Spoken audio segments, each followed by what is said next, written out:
Hey, everybody. The reason we released 2 episodes today is because this one pairs perfectly with the Kipo episode that showed up in your feed earlier. Why?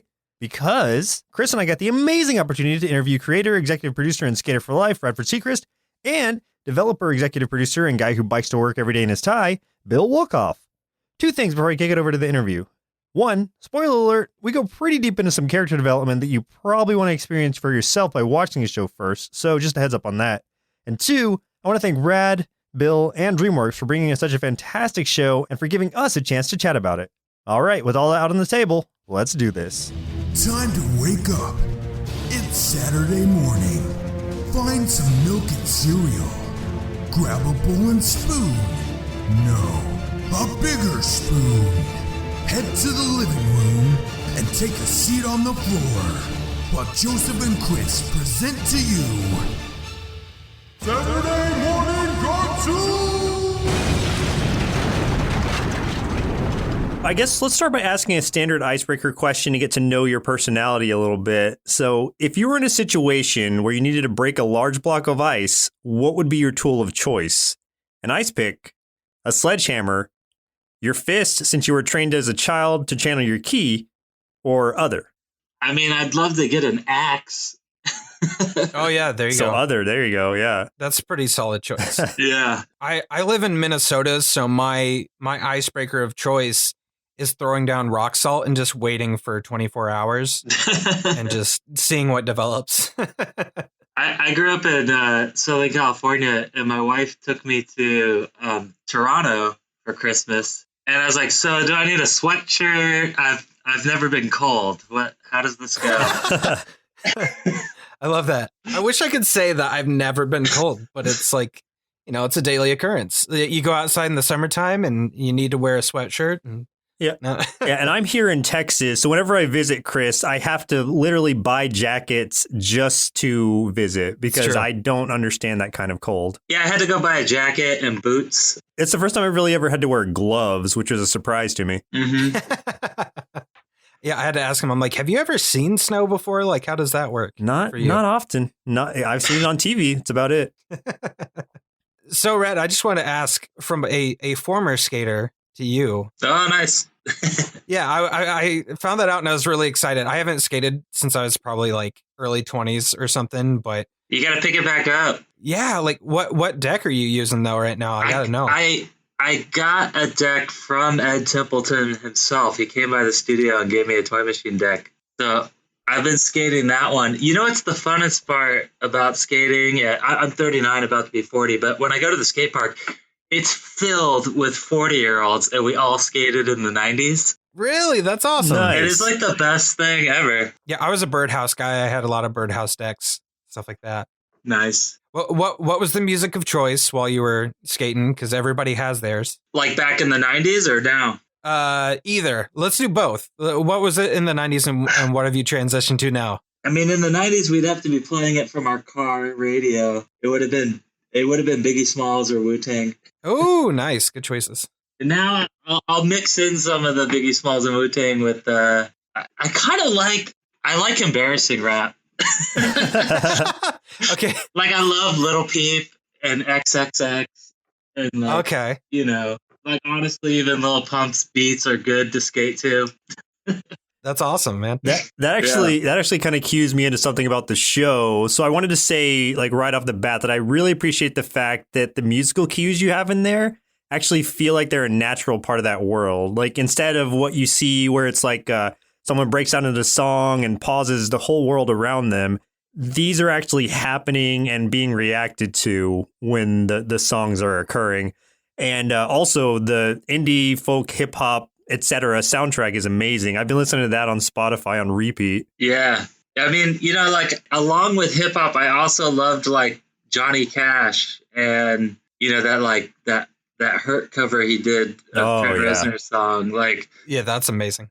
And just good music in general. Like I used to love Modest Mouse and kind of that indie style, almost folksy type stuff. Yeah, for sure. So, or the Avett Brothers. So we kind of we just would throw in like all the stuff we loved in the Automatics. And then, is that Bill? Hello, everybody. Hey, there's Bill. Hey, Bill. Hi, Bill. Sorry I'm a little late. Oh, that's no okay. problem. My name's Chris, by the way. And then Joseph, introduce yourself. The guy that sounds like Kermit the Frog. Yeah. Hey, I'm Joseph. Sorry, I added the wrong bill. There were so many bills on there. I had a 50-50 chance, and I messed up. So, my bad. Oh, man. I would have loved if we were just interviewing some random dude. Hey, That would have been how do great. you know you have the right one now? Ooh. Ooh, That's a very good question. bills are sneaky. we are. We're known for that. Bill, so we asked Rad an icebreaker question to get things rolling, getting us warmed up a little bit. So I'm going to ask you that same question and see what your answer is. But if you were in a situation where you needed to break a large block of ice, what would be your tool of choice? Either an ice pick, a sledgehammer, your fist, because we're assuming you've been trained as a child to channel your ki, or other. You can pick your own tool. But what would you use to do an icebreaker? To break an actual block of ice. Okay, the choices are my fist, an ice fist. pick, a sledgehammer, or a tool of choice. Of your choice. I am going to pick a tool of my own choice, a long bar of rusty rebar with the giant scorpion stinger removed at the end. Nice. Oh, nice. There we go. Yeah, we almost included that as one of the choices. We thought it would be too on the nose, but you got it. Yeah, we're like, are we catering too much if we do that? I went for the low-hanging fruit. That's our aesthetic, is going for low-hanging fruit, so that's good. Well, Rad kind of went that direction too, choosing an axe, kind of like a timber cat. Oh, Yeah. well done, Rad. All right, guys. So thank you both for joining us. For one, we are both really big fans of the show. In fact, my wife is in the other room binging it right now, which is kind of funny and serendipitous. But so Joseph and I, we're huge fans of cartoons and animation in general. I mean, what kid doesn't love cartoons? And you guys are getting to actually work in that world. I mean, they're entertaining, but I always feel like cartoons, especially when you're young, they can really contribute to like your development as an individual. So one of the questions we want to ask you guys is what cartoons do you feel like inspired you as a kid? I'd have to go with DuckTales. Nice. Oh, yes. Solid choice. When I was a little kid, I was of the Looney Tunes was, old school Looney Tunes were on the air all over the place. So I learned a lot about life through them. I would also have to say it was college when I discovered, some really cool adult animation like The Big Snit by Richard Condy. Okay. That's an NFB short film. And what I loved so much about that, it was this crazy blend of tones. It was incredibly wacky. It was also about a nuclear holocaust. And Oh my it God. was also incredibly sweet and touching at the same time, and incredibly disturbing.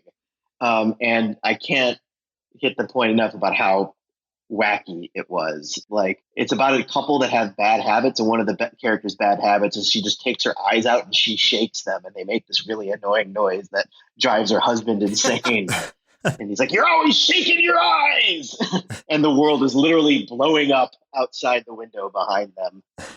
So that was a big influence on me in getting into the business side of it. But when I was a kid, it was those old Looney Tunes. If I had to pick one area of that, it was probably Marvin the Martian that captivated me the most when I was very young. I just wanted to know, what was going on inside of his head, and was it really though I didn't understand what dark matter was back then, I think I kind of felt like it went on forever inside of the blackness of his black round head. Anyways, and he kind of wore Converse, and I really love Converse too. We actually had just watched Space Jam again recently, and kind of appreciated the fact that Marvin the Martian was a referee, since he was both a toon and an alien, so he was a neutral party. That's right. Yeah, we didn't really catch that as kids, but then rewatching it, we're like, oh man, that makes so much sense. That's straddles both worlds. Yes. So obviously you guys work really well together. I mean, we saw the show. We've seen at least the first season, hoping for more. But to the casual observer who just strolls into the writer's room, like what would they see? What would we see? Did you feel things had a lot of structure from the beginning, or were you kind of tossing around a lot of crazy ideas? How long have you guys known each other, I guess, prior to this being put together? Well, so me and Bill were introduced at DreamWorks while the project was going. And at first, it was basically me and Bill in the same office. I was drawing, Bill was pinning stuff up on the board and kind of mapping out the episodes in the season. And then, Bill, do you want to talk a little bit more like as it went on? Yeah, that was this great experience having us start, in that room together. And as Rad said, I always say this when people ask us about this. It was basically a work blind date that we were set up on. I had been sent Rad's webcomic and really loved it, and went in and talked about how my ideas for how to expand it into a TV show. And then happily we got to do that together. And the rare thing about getting to work in that office together for it was a pretty long period too. It was probably like 8 or 9 months, I think, or maybe even slightly longer. The great thing was that was a real meld of writing and directing and storyboarding. I mean, Rad is a writer and a story artist, but I'm a writer primarily, and I come from 1-hour dramas as well as animation. And often in animation, the writers and the story artists are very separated from each other.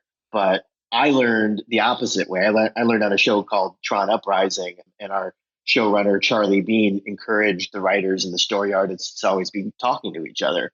So to have Rad and I, next to each other as Rad was boarding the pilot episode allowed us to mind meld and take the show, beyond what you saw on the script page in the best way imaginable. And we tried to capture that spirit as we moved. Once we had a crew, it was like the two of us, I think, through the animatic of the first 2 episodes and the writing of the first 3 episodes. And then after that, we had a full writing staff and full teams of story artists.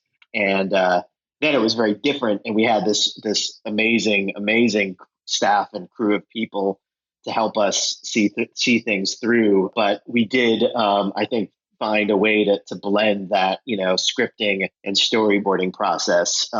So they would naturally speak to each other through the, all the way through the animatic phase. With that said, did you guys have pretty much free reign on most of the decisions of the show? Like most of the things that you wanted to accomplish, were you able to do that? Yeah, we didn't really get a lot of, I'll give you an example. When we built the animatic, and Bill, maybe you can remember exactly how this went, but I feel like I remember the head of the studio, Margie, coming in and watching it and saying something to the effect of, "This is really cool. I kind of don't want to mess with it." That's awesome. Nice. Yeah, no, that. I will add one other thing she said before that. She said, "This is different.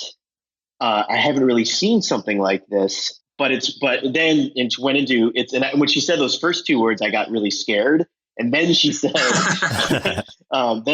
but it's working, and I don't want to mess with it. And I, tried not to visibly, sigh in my chair, relief in my chair. But credit to DreamWorks for really going outside of their comfort zone with this show and doing something that is a bit different than a lot of the stuff that they do. And they do some very good stuff, but most of their stuff is based on existing IP or, spin-offs of movies or reboots of old shows. But to do something that is essentially original, Rad had the webcomic, but the world wasn't aware of the webcomic. So in that way, it really was. Yeah, we could change it. It really was an original piece. They allowed us to embrace, take the spirit of what would be on DreamWorks brand, but really also put our own stamp on it to make it stand apart and do something, a little different. They were behind that, and they gave input, and so did Netflix. And their input is good. It's very, if there was something that we disagreed with, we would, and we had a good reason for why we disagreed with it.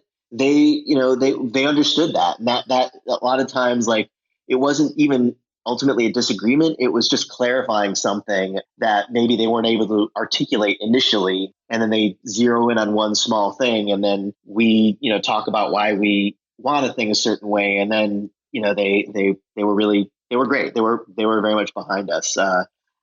Credit both Peter Gall, who was our development executive, and Maria Crenna, who was the day-to-day executive, who gave really amazing and valuable input and was a champion of the show. So did you guys have to self-regulate at all when you were working on the show, as far as like, did you throw any ideas out there that were just too either over the top or just didn't fit the style or vibe you're going for, and you're just like, no, we instantly recognize we can't do this one? Anything like that? I remember at one point one of the writers wanted to make Benson a robot. I knew you were going to say and I think that. he's half joking. But I was like, no. I think that's the only time I was like that I didn't like an idea. Other than that, everything was cool. Well, he did get to at least act like a robot in that one episode. Yeah, that's true. That's where that idea came from, and I think they nice. Okay, and I love that you brought up that idea, because that's the big one that sticks out.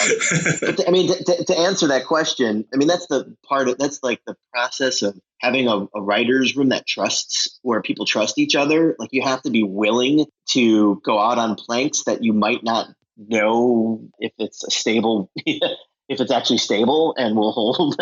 And if you're working with really good people and everybody trusts each other, then the group, will help guide those crazy ideas and help you zero in on the ones that are crazy in an awesome way and crazy in a not so awesome way.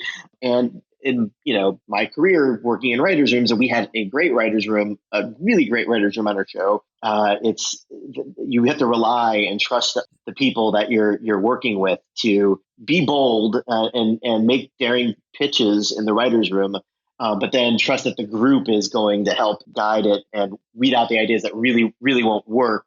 But Rad and I did have very specific ideas for the tone and the direction of the show that we had set in the first couple of episodes that provided a guideline to fit the rest of the show within that framework.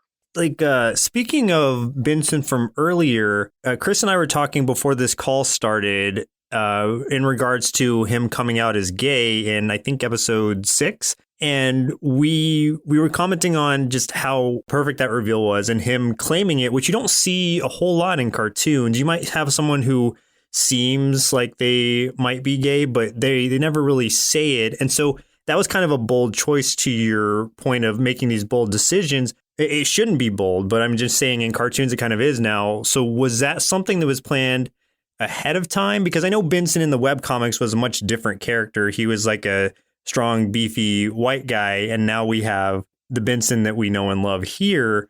But was the gay thing an idea from the start or developed over time? The comic, my idea was to set up a character that was basically like Superman, like just the coolest, like hero archetype. And then you find out the character is gay along the way. Okay. So when I sold it, we sold it with there's a gay character. But the great thing with when we were talking to Peter Gall about it, our exec, he was like, yeah, you could totally have a gay character, but he has to say the words, I am gay. So from the very beginning, we knew we were going to put that in there. And we were like, oh, that's amazing. We could do that. Yeah. So we knew we were going to do that at some point. We had a lot of people weighing in on that moment. Also, that was, by the time we got to episode 6, we had our full writing staff and all of our board artists in place. And we had talked a lot about the best way to have that moment organically come out in the story. And Benson is gay, and it is important to who he is, but it is not what defines him. And that moment is really about Kipo coming of age. It comes in a story of her turning 13. She's a little bit younger than Benson, and it's a moment where he's being a good friend and giving her all this attention, and she's 13 and she, has never really been on a date with the boy, and there's not that many human boy is left on the surface. And suddenly this boy is showing her attention. So she kind of mistakes his actions towards her, or misreads them, and thinks that, oh, maybe that there's something more here. And he's also a little bit older and might not, realize, oh, she might misinterpret. And it's really all about that, and their friendship forming. And, happily, DreamWorks really supported us in making this very real, and reflective of relationships that Rad and I see today, and all of the writers and artists on our show see today. So we got to see through Benson's story and let him have a crush, and let that part of him continue to grow and evolve as they come of age on the surface against this wondrous apocalypse. Yeah, I love that. I love how it played out because, like as you said, it's a part of him, but it doesn't define him, and I like that it doesn't flow into like stereotypes and things like that, because I think you see that more than anything else. And like if you do see a character that's gay or hinted at that they're gay in like cartoons or animation or something like that, it's usually following some sort of stereotype or something. So this was super refreshing, super optimistic. I loved it. And one thing that Joseph and I have talked about before that we really appreciate about the show overall is that even though, this is a world that's post-apocalyptic, things are literally crumbling around our characters. There's so many negative things that can happen. But then you've got characters like Benson and Kipo that are just, they're so optimistic, even when all these things around them are happening. So, especially with Kipo in general, was her positive personality always a part of the plan originally, or did it kind of develop? And Rad, you might be get to answer this because it really started with the web comic. But what was your thought process as far as what her personality was gonna be like, and as she kind of grows up in this world and things start happening? I mean, every movie I've ever worked on at DreamWorks, so I've been here since like 2006. Almost the entire first year on every movie I've worked on, you're just trying to figure out the personality of the character. So that's always the very first place I start. So I'm like, okay, I want to do an apocalypse thing. Okay, I want to do like a weird take on it. There's going to be weird mutants. And then I'm thinking about the cast, and I pick somebody either that I know or an archetype of an actor or something to, like, I can't write or board without that in mind. So like in my mind, my jumping off starting point was, okay, I'm going to think of Kipo like Jess from New Girl. And I'm going to think of Wolf like Mad Max, but in a 10-year-old girl's body. And I'm going to think of Benson as my buddy from the skate park. And I'm going to think of Dave, I think it was maybe Danny DeVito from Always Sunny in Philadelphia. So that's kind of, for me, that's always my starting off point. And I can't do anything until I at least, and it evolves from there, but I always start with something in mind, The positivity of Kipo was very much, if you look back at that first webcomic, it's all on those pages.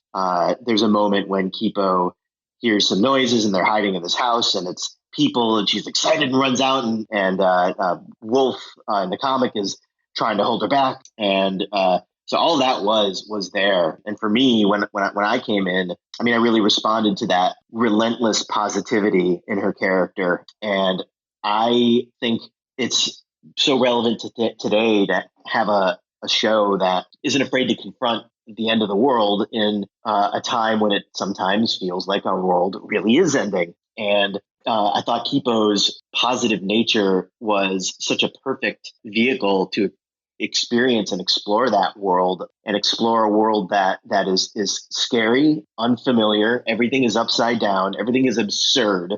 And most people would become embittered or just trying to survive day to day. But Kipo is the rare person that is able to see the wonder in this very dangerous world and not be afraid of a completely changed and upside down world that's unrecognizable. And that was what was so exciting to me to get to work on this story. I thought it was a story that I wanted, a theme that is important to me and thought would make a great backdrop for a great action comedy. Yeah, and I love the way that she tries to take conversation or tries to talk it out before it turns into any kind of like action battle scene or anything. Like her first thought is, we can make peace.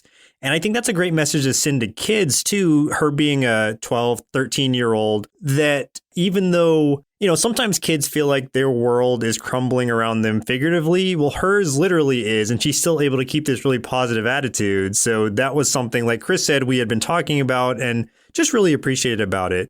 Thank you. Thanks for pointing that out. Also, so I know Walking Dead was a partial inspiration for the post-apocalyptic landscape in Kipo.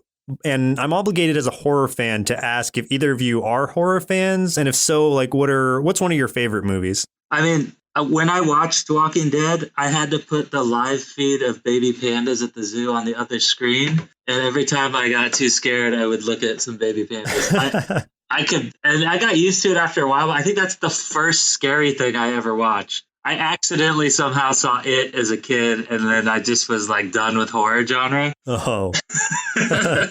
But as an adult, I think after watching Walking Dead, I could stomach it a little bit more, but I don't handle the horror stuff too much.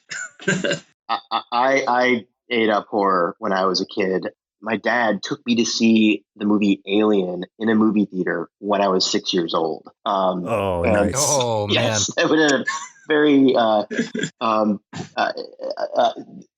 it's a kind of a long story. It was a misguided parenting choice. I told him that my parents were separated at the time, and I told him, "Hey, Mom said," I don't know why I wanted to see a rated R movie. I think I just heard the term, and I thought, I want to see a rated R movie.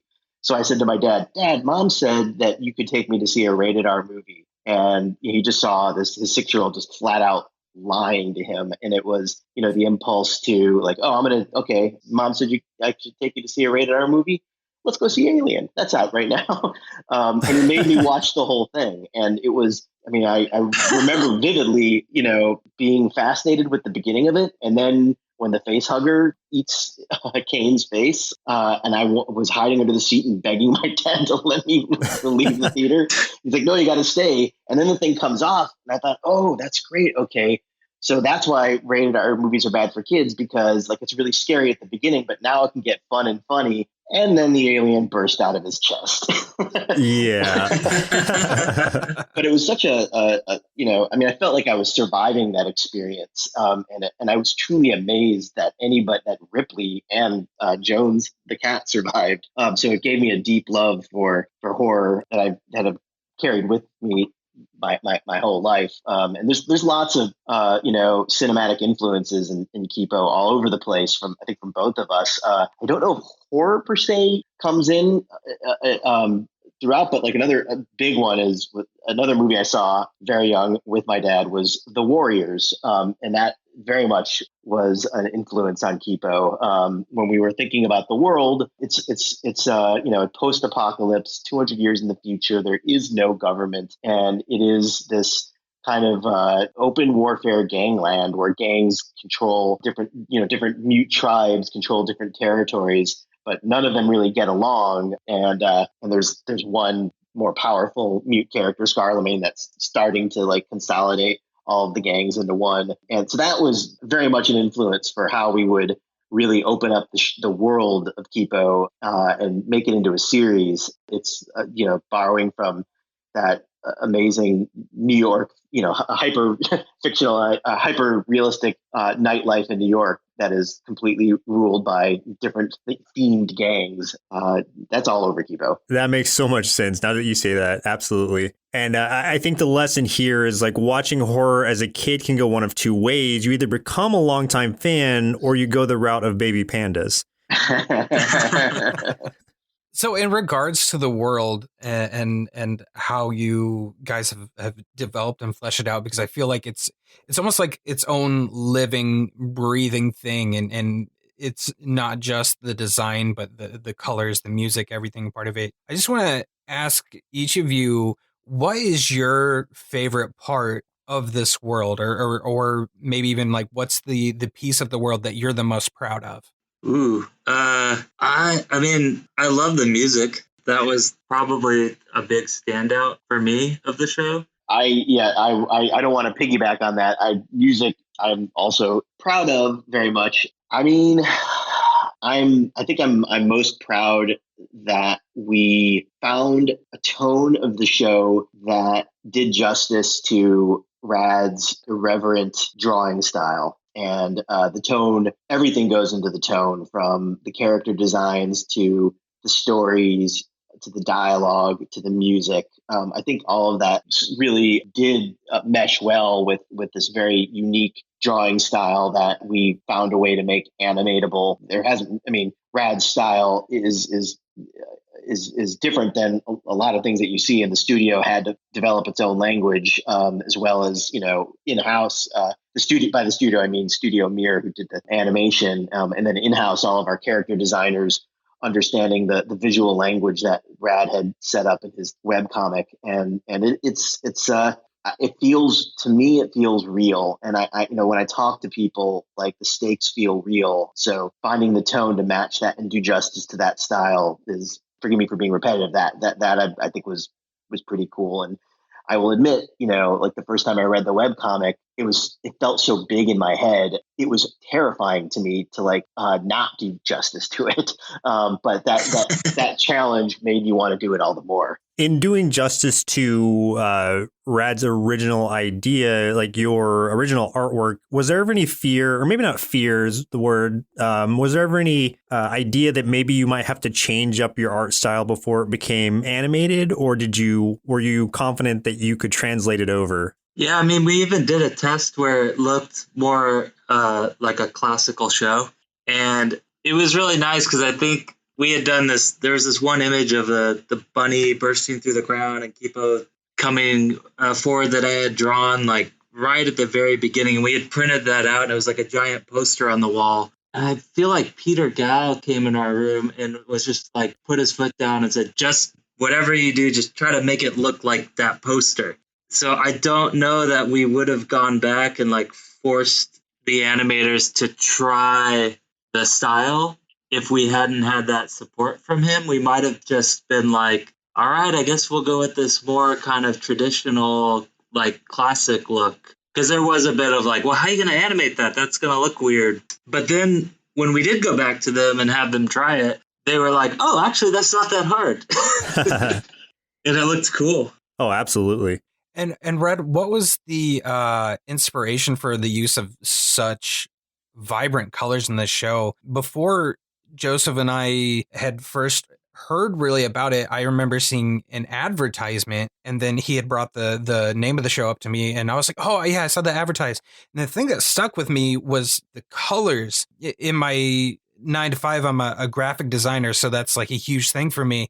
And just the vibrance of everything, immediately I got sucked in. I'm like, okay, I know this is something I need to see just based on that alone. So I'm interested to know, what was kind of the inspiration for choosing such a bright and vibrant palette. I mean, at one point I actually had a skateboard company and I was making hats and decks, and I'm really into that world. I'm constantly ordering new sneakers, and I feel like a lot of that type of fashion and those type of sneaker culture, like, it always has a bright pop of color, or it's a mixture of that type of stuff. So a lot of times I'll pull up, like, I might even Google streetwear or something and do a painting influence off of those types of color palettes. I not being an illustrator myself, or painter myself, I look at Rad's style and I feel like it has a very anarchic indie punk feel to it. And I think the colors support that, especially like the heavy use of pinks and purples in there. And I don't know if I'm trying to like trace back in my head if more pink and purple has entered into my wardrobe because I've worked on Kipo, or that I just also happen to like those colors and had those in my own wardrobe before.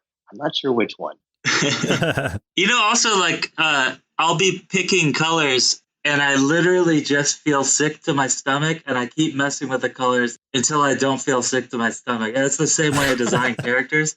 It just makes, like, I literally hate it, and I just keep drawing on top of it until I don't hate it anymore. And then that's what you end up with. It seems like it's working out. I feel like I need to take some style advice from Benson for sure. I want that backpack. I need that hat. I have to get that cat shirt. Like all of it. His wardrobe is wonderful. Yeah. One of my close friends, when we were starting on the show and I snuck him some early designs of Benson, he said, "Dang, that kid is much better dressed than me, and he's in the end of the world." Yeah, it's true. Like I in all honesty, if I dress like any of the characters in this show, it's probably the Timber Cats. Just because of where I live, it's very cold here. So nice. So the setting of the world aside, what would you say to somebody that's unfamiliar with like a genre like this to get them interested? Like if they're not somebody that's into like kind of the fantasy sci-fi-ish kind of world of like a post-apocalyptic world, what should they expect to find at the core of this story? I mean, it is at the core, it's a sisterhood story between Wolf and Kipo.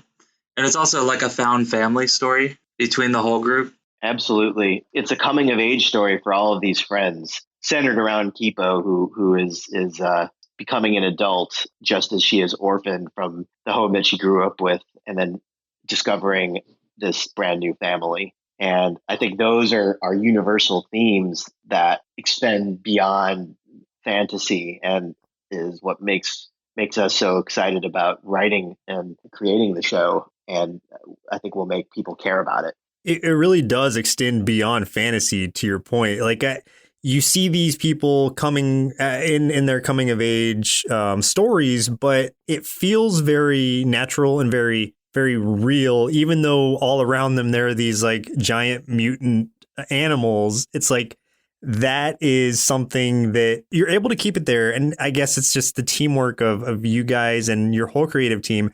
You're able to keep those elements of it and still make it feel like a very relatable story, which is just amazing. One thing that was fun too, working with Christy Reed, our voice director, we kind of were like, I hadn't worked on a lot of projects where people put on voices. Like I had always been used to people doing a more just their natural voice. And so I definitely wanted to make this feel like if we're bringing in actors, like that's just the natural way they talk. That was kind of a fun part of the process too, because a lot of times the actors would come in and they would, at first they're so used to putting on like a cartoon voice, and they were, oh no, you could just do like your natural thing. I love Steve Bloom's portrayal as Yum Yum. Oh my god, that is he is so great. As soon as I heard that, I was so excited. Yeah, he's great. So lucky to get to work with a legend of the industry like him, and see him bring something new and different to that character. Yeah, that was fantastic. And I mean, Joseph and I have gotten to know a lot about a little bit about the world of voice acting since we've started doing this podcast. We're about 200 something episodes into it. So we've seen people like Steve and Gray Griffin, and some of them, like we see their names all the time, and it's just the Bradley Baker. Oh yeah. Oh, exactly. The array of talent that these people have is just mind boggling. So it's like a new experience every time we get to hear their voice. And I just love it because especially in this show, I feel like we heard some of these people do voices and ranges that I have never heard from them before. So that was even more of a treat, especially like I said, Steve's character was fantastic. And I'm like, I can hear a little bit of that Steve Bloom rasp in there, but I'm like, I've never heard him do this one before. So this is so cool. Yeah. Dan Stevens stands out for me also, and is an interesting case in point where he really was. I mean, that he does not talk like Scarlemagne, but I would also say that voice is not a cartoon voice. It's heightened, certainly, and we gave him very specific directions to pull off that character. And his animation experience was, he did Beauty and the Beast before our show, but he hadn't done a lot of, didn't have a lot of experience in cartoons other than that. And seeing him draw from his, traditional, a classic acting background, coming from the world of Downton Abbey, and channel that gravitas into this heightened character who we gave him as a jumping off point.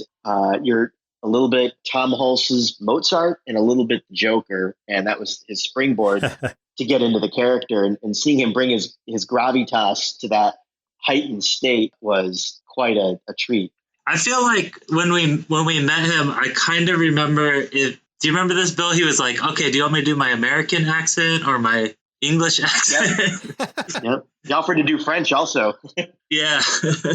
I am so glad you described Scarlemagne the way you did as part Mozart, part Joker, because watching this with my wife, actually, we got to the episode with Scarlemagne is first introduced just the other night, and I described it the exact same way because we were just kind of just chatting about how cool this villain is, because I'm a villain guy, and I think for any good story, you need an equally good villain. And so I get super into that, and I described it the exact same way. I'm like, oh man, it's like Mozart if Mozart was the Joker.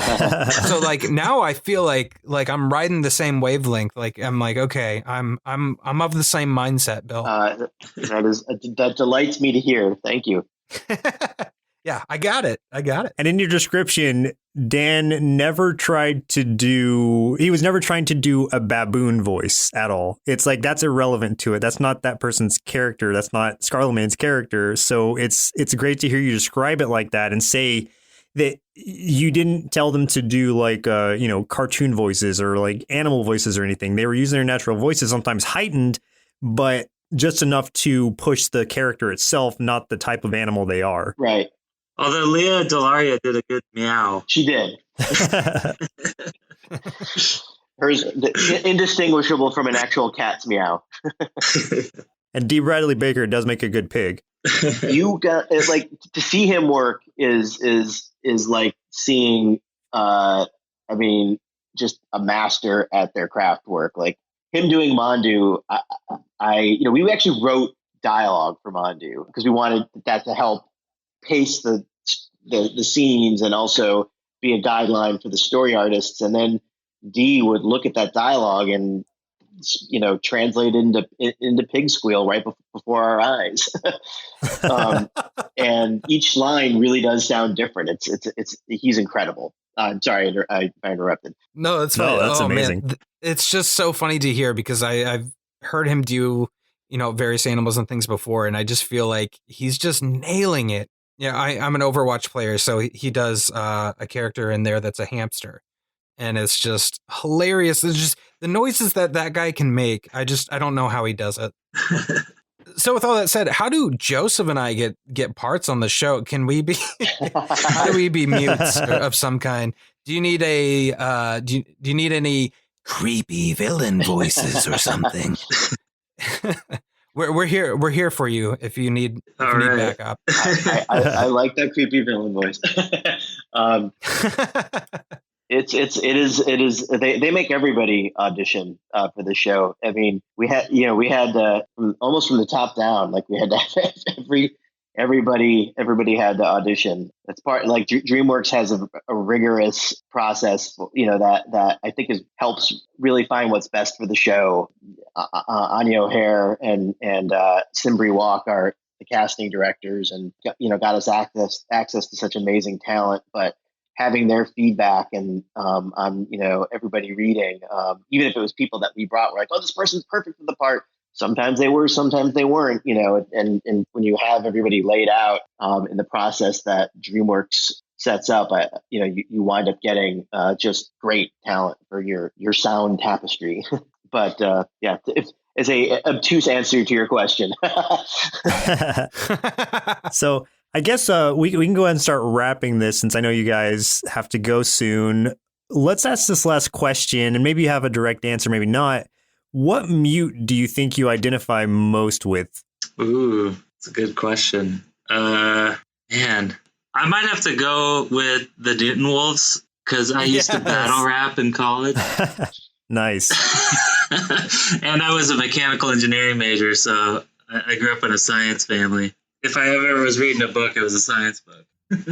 For me, I don't know what this says about me, but I mean, I got to go Scarlemagne. and not for the twisted, messed up part of him, but there is a lot of anger in him. But he's also a character who fully embraces the moment and is all the parts of my, in many ways, is parts of my personality that I wished I had fully. Like his performative style and his sense of humor. I hope I wished I was as funny and interesting as he was.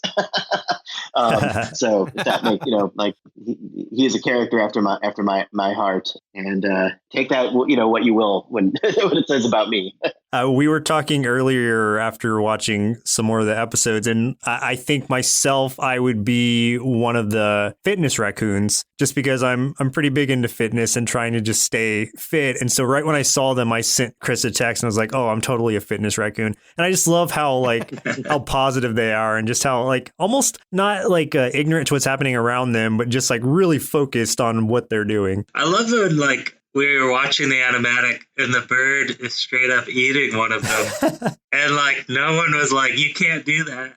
Yeah. It's they're just energy bars or something. Yeah. I feel like personally, I want to say I'd have the looks of a timber cat, but maybe the personality of one of the rats, because I loved them and I loved how they were just so adamant about one, helping, but also just making sure everyone has a really good time and getting those tins on their surveys. So I love that so much. I think the rats are really a great representation of Christine Sonko and Joanna Lewis, who are our story editors. When we were talking about that, when we were just plotting out the story for that episode, they pitched Brad and Amy, and I said, "Oh yeah, yes, love that." And I think that is very much a part of who they are every day, and it was also a sign of why it was so fun to work with all the writers on the show through through the season. Definitely. Well, we'll let you guys go, but I wanted to say in closing that I love the music, I love the show, and if both of you happen to individually send me notes asking if I liked you, I'd absolutely check yes. We get a 10. I would send you guys Valentines right now. I know they would be late, but I would send them. It's a thought that counts. You can send me a box of chocolates. Yes, absolutely. But the real question is, would you run into a giant cactus dome and face a 100-foot tall raging mega monkey to save us? Oh man! Ooh. If one of my arms could mutate into a giant leopard arm, then yes. Ah, good answer. You give me the right soundtrack to do it to, and I'm in. Great answers. Thank you guys both for joining us. We both love the show.